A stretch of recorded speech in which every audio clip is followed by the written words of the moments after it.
Bonjour et bienvenue à la troisième capsule mathématique de Brigitte.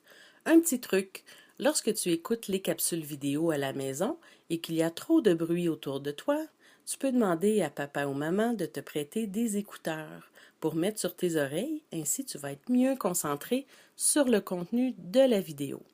La leçon 3, dénombrer et comparer des quantités.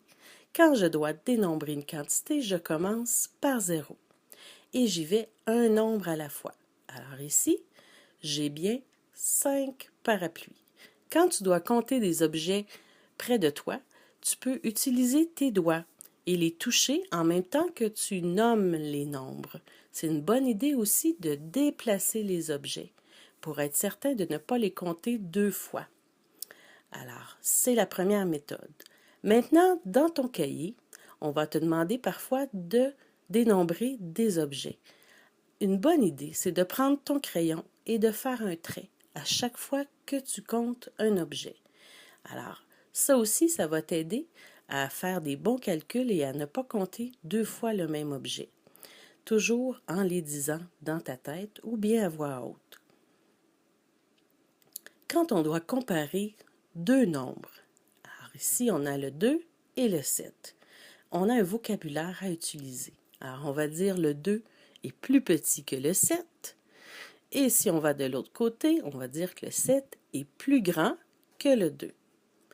Maintenant, quand on doit comparer des quantités, alors si on observe nos billes ici, alors lorsque j'ai moins de billes, on va dire j'ai moins de billes bleues que de billes rouges. Et de l'autre côté, on va dire que j'ai plus de billes rouges que de billes bleues.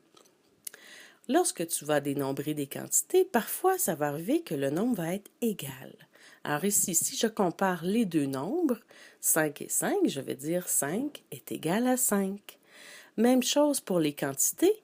Lorsqu'elles sont égales, je vais utiliser le terme autant. Alors ici, j'ai autant de billes bleues que de billes rouges. Attention, des fois on va te jouer des tours. Alors tu vois ici l'énorme éléphant et les 5 petites grenouilles. Si je te demande de comparer la quantité, même s'il est très gros, il n'y a seulement qu'un éléphant et il y a 5 grenouilles. Il y a plus de grenouilles que d'éléphants. Voici un autre truc. Parfois, on va aligner des objets et on va te demander quelle ligne comprend le plus d'objets. Attention, il faut faire plus que les regarder, il faut vraiment prendre la peine de les compter. Parce que si je regarde ici, j'ai bien 7 étoiles en haut et 6 en bas. Alors, fais bien attention. Alors, voici pour la leçon numéro 3. On a vu aujourd'hui comment dénombrer les objets avec les doigts, avec le crayon en faisant un trait. On a vu qu'on commençait toujours par 0 et on a vu le vocabulaire à utiliser quand on compare des nombres et des quantités. Bravo!